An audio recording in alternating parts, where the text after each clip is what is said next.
ጤና ይስጥልን ክቡራን የኢቢኤን ዜና ቻናል ተመልካቾች፣ ሰበር ዜናዎችን ይዘን ቀርበናል። በቅድሚያም አርዕስተ ዜናዎችን። ከአማራ ክልል ቀውስ ጋር በተገናኘ በሽብር ለተከሰሱ የቀረበው የይቅርታ ሰነድ ምንን አካቷል? ተከሳሾች ውስጥ ምን ምላሽ ሰጡ? የሚለውን በሰፊው እንመለከታለን።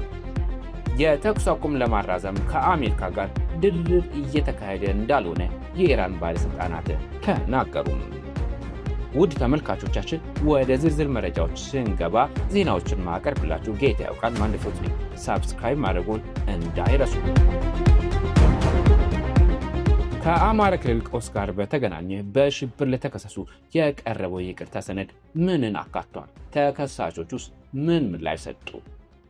በአማራ ክልል ከተከሰተው ቀውስ ጋር በተያያዘ በሽብር ለተከሰሱ ከ300 በላይ ፖለቲከኞች፣ ጋዜጠኞችና ሌሎች ግለሰቦች በይቅርታ እንደለቀቁ ሂደት ላይ ይገኛል።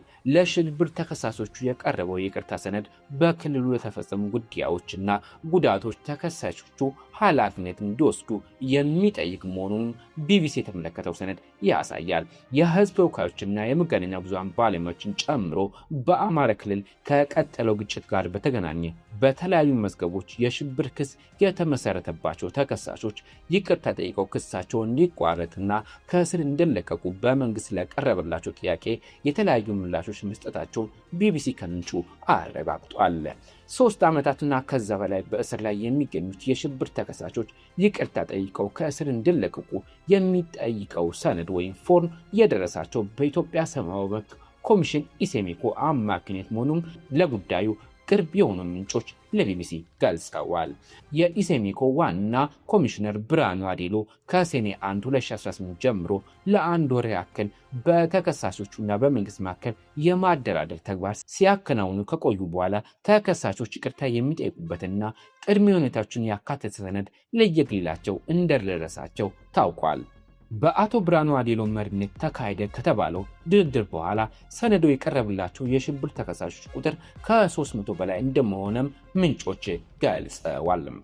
በተለያዩ ማረሚያ ቤቶች ከሚገኙ ከነዚህ ተከሳሾች መካከል አብዛኞቹ የቀረበላቸውን ሰነድ ሲፈርሙ ያልፈረሙ ስለመኖራቸው ያገኘነው መረጃ ያመለክታል። ቅድመ ሁኔታዎችን አንቀበሉም በማለት ለመፈረም ፈቃደኛ ካልሆኑት መካከል ፖለቲከኞችና የመገናኛ ብዙሃን ባለሙያዎችን ጨምሮ 30 ተከሳሾች ተጠቃሽ ናቸው። አቃቤ ሕግ በተከሳሾቹ ላይ ያቀረበው ክስ በአማራ ክልል ካለው የጸጥታ መደፍረስ ጋር በተያያዘ በተፈጸሙ የሰዎች ግድያ፣ የአካል ጉዳትና የንብረት ውድመት እንዲሁም በሌሎች የሽብር ወንጀሎች ላይ ተሳትፎ እንዳላቸው የሚዘረዝር ነው። የይቅርታ መጠይቅ ሰነዱም በየክስ መዝገባቸው በሽብር የቀረበባቸውን ወንጀል አምነው ኃላፊነት እንዲወስዱ የሚጠይቅ ይዘት ያለው ስለመሆኑ ቢቢሲ የተመለከተውና ሰነዱን እንፈራረም ካሉ የሽብር ተከሳሾች መካከል 30ዎቹ የፈረሙት ደብዳቤ ያመለክታል። ፈረሙ የተባሉት ሰነድ በአማራ ክልል የተፈጠረው ቀውስ፣ በቀውሱም ለሞቱ እና ለቆሰሉ በሺዎች የሚቆጠሩ ሰዎች ኃላፊነት እንዲወስዱ፣ በቢሊዮን የተገመተውን የንብረት ውድመት ፈጽመናል ብላችሁ እመኑ የሚሉ ነጥቦችን ያካተተ እንደሆነ በደብዳቤ ላይ ተጠቅሷል። በተጨማሪም አገሪቱ በአማራ ትውፊትና እሳቤ መመራት አለበት የሚል አቋም ማራመዳቸው ተጠቅሶ ይህም ወንጀል መሆኑን እንዲያምኑ ስለመጠየቃቸው አስፍረዋል። እንዲሁም ያለአግባብ የተወሰዱ የአማራ ርስቶች መመለስ አለባቸው ስለማለታቸውና ይህም ወንጀል መሆኑን እንዲያምኑ በሰነዱ መካተቱም ተገልጿል። በሰነዱ ላይ ጽንፈኛ ኃይሎች ተብሎ የጠቀሱትን በአማራ ክልል የሚንቀሳቀሱ ታጣቂዎችን እንዲያወግዙ ቅድመ ሁኔታ መቀመጡንም አመልክተዋል። ተከሳሾቹ የተጠቀሱትን ወንጀሎች ስለመፈጸማቸው አምነው ዳግመኛ የእንደዚህ አይነት ድርጊት ውስጥ ላለመሳተፍ ቃል እንዲገቡና የሚሳተፉ ከሆነ ደግሞ መንግስት አስፈላጊውን እርምጃ እንዲወስድባቸው እንደሚስማሙ ሰነዱ ይጠይቃል። ሆኖም ይህ ቅድመ ሁኔታ ለመቀበል ፈቃደኛ ባለመሆናቸው በሰነዱ ላይ አለመፈረማቸው በደብዳቤዎቻቸው ላይ ጠቅሰዋል።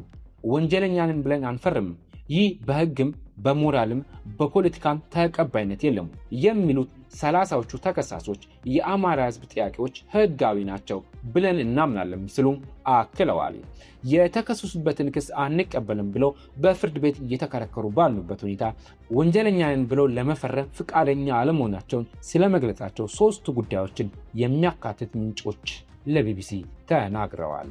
በመሆኑም ከ3 ዓመት በላይ ያለ ፍትህ መቆየታቸውና ቤተሰቦቻቸው ለተለያዩ ችግሮች መጋለጣቸውን የሚገልጹት እነዚህ ተከሳሾች መንግስት ክሱን አቋርጦ በፖለቲካዊ መንገድ በምህረት ይፍታን የሚል አቋም አላቸውም።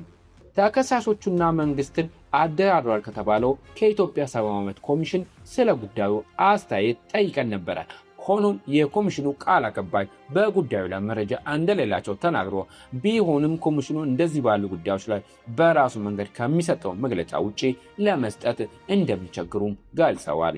የኢትዮጵያ ሰብአዊ መብት ኮሚሽን ዋና ኮሚሽነር ከሌሎች የኮሚሽን ከፍተኛ የሥራ ኃላፊዎች ጋር በመሆን በታህሳስ ወር በፌዴራል ማረሚያ ቤቶች ኮሚሽን ቂሊንጦ የጊዜ ቀጠሮ ማረፊያ ማዕከል ጉብኝት አድርገው ነበረ።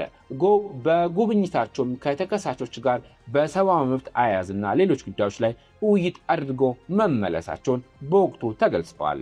ምንጮች እንዳሉት ዋና ኮሚሽነሩ ብርሃኑ አዴሎ ከሽብር ተከሳሾች ጋር ውይይት ካደረጉ ከ6 ወራት በኋላ ነው በድጋሚ አግኝቷቸው የመደራደር ተግባር የጀመሩትም። ስለ ይቅርታ ጉዳይ ከተከሳሾች ጠበቆች በኩል አስተያየት ለማድረግ ያደረግነው ጥረት ለጊዜው ፈቃደኛ ባለመሆናቸው አልተሳካም። ይሁንና ይቅርታ የመጠየቅና የመስጠት ሂደት ከህግ አንጻር ሲታይ እንዴት እንደምታይ የጠየቅናቸው አንድ የህግ ባለሙያ አንድ ተከሳሽ ወንጀለኛ ተብሎ ካልተፈረደበት በስተቀር በይቅርታ ሂደት ውስጥ ማለፍ እንደማይችልም ተናግረዋል። በጥብቅና ስራ ላይ የተሰማሩት የህግ ባለሙያው አቶ ኤርሚያስ ጥላሁን በኢትዮጵያ ወንጀለኛ ህግ አንቀጽ 229 መሰረት ይቅርታ ለመስጠት በግልጽ የተወሰነ የቅጣት ውሳኔ መኖር አለበትም ይላሉ። በተመሳሳይ ይቅርታ መጠየቅ የሚቻለው ውሳኔ ባገኘ ወይም ፍርድ በተሰጠው ጉዳይ ላይ መሆኑን አስረድተዋል። የይቅርታ አቀራረብ ድንጋጌዎችን የያዘው የይቅርታ አዋጅ 840/2006 በአንቀጽ 15 ላይ በወንጀል ጥፋተኛ ሆኖ የመጨረሻ ቅጣት የተወሰነበት ማንኛውም ሰው የይቅርታ ጥያቄውን ራሱ ወይም በቅርብ ዘመድ ወይም በሚወክለው ጠበቃ አማካኝነት ማቅረብ እንደሚችል ይደነግጋል። በመሆኑም የፍርድ ውሳኔ ሳይሰጥ የይቅርታ ጉዳይን ማንሳት እንደማይቻል አቶ ኤርሚያስ አብራርተዋል። ምርጫ 97ን ተከትሎ በነበረው ሁኔታ ታስረው የነበሩት እነ ፕሮፌሰር ብርሃኑ ነጋና ብርቱካን ሚደቅሳን ጨምሮ ሌሎች እስረኞች ከተፈረደባቸው በኋላ ጉዳያቸው በይቅርታ ታይቶ መፈታታቸውን እንዲሁም በ2010 ከነበረው የመንግስት ለውጥ በኋላ በተመሳሳይ መልኩ የተፈቱ ሰዎች መኖራቸውን በማሳያነት አንስተዋል። የህግ ባለሙያዎች እንደሚሉት ተፈርዶበት በይግባኝ ላይ የሚገኝ ተከሳሽ እንኳን ይቅርታ መጠየቅ አይችልም። በኢሰመኮ አዳልነት ቅድመ ሁኔታዎችን ተቀብለው ይቅርታ እንዲጠይቁ የፊርማ ሰነድ የቀረበላቸው የሽብር ተከሳሾች ገና ፍርድ ያላገኙና የክስ ሂደት ላይ በተለያየ ደረጃ ላይ የሚገኙ ናቸውም ብለዋል። በመሆኑም በህጉ መሰረት ከእስር መለቀቅ የሚችሉት ክሳቸው በማቋረጥና በምህረት እንደሆነ የህግ ባለሙያዎች ያስረዳሉ። የተኩስ አቁም ለማራዘም ከአሜሪካ ጋር ድርድር እየተካሄደ እንዳልሆነ የኢራን ባለስልጣናት ተናገሩ። በቴህራንና ዋሽንግተን መካከል የተኩስ አቁም ለማራዘም ድርድር እየተካሄደ እንዳልሆነ የኢራን ከፍተኛ ባለስልጣን መናገራቸውን ሮይተርስ ዘገበም። ስማቸው ያልተጠቀሰው ከፍተኛ ባለስልጣን የተኩስ አቁም ለማራዘም ንግግር እየተደረገ አይደለም፣ ምክንያቱም አሁንም የተጀመረ ነገር ስለሌለ የሚራዘም ነገር የለምም ብለዋል። ከዚህ ቀደም የተደረሰውን ስምምነት አሜሪካ በ48 ሰዓታት ውስጥ እንዳፈረሰችና ከቀናት በኋላ ደግሞ ከስምምነቱ እንደወጣች መግለጿን ሮይተርስ የዜና ወኪል ዘግቧል። የፓኪስታን የሀገር ውስጥ ሚኒስተር ሞሽኒ ናቂሽ ወደ ቴህራን ተጉዘው ከውጭ ጉዳይ ሚኒስተሩ ጋር ተገናኝተዋል። ጉብኝቱን ያካሄዱት ጦርነቱን ለመፍታትና የሆርሙዝ ወሽመጥን ለመክፈት በሚደረገው የድርድር ማዕቀፍ አማካኝነት እንደሆነም ተገልጿል። ሰኔ ላይ አሜሪካና ኢራን 14 ነጥብ ያለው የመግቢያ ስምምነት ቢፈራረሙ የተኩስ አቁሙ ተጥሷል። ስምምነቱን በመጣስ አንዳቸው ሌላቸውን ይከሳሉ። ክቡራን ተመልካቾቻችን ለሰዓቱ ያዝናቸው ዜናዎች ይህን ይመስሉ ነበረ። ከጥቂት ሰዓታት በኋላ በሌሎች መረጃዎች እስከምንገናኝ መልካም ጊዜ እያልን ኢቤን የዜና ቻናል ላይክ እና ሰብስክራይብ ያድርጉ። እንዲሁም የደወል ምልክቱን ይጫኑ። አስተያየቶንም በኮሜንት ሴክሽን ላይ ያስቀምጡልን።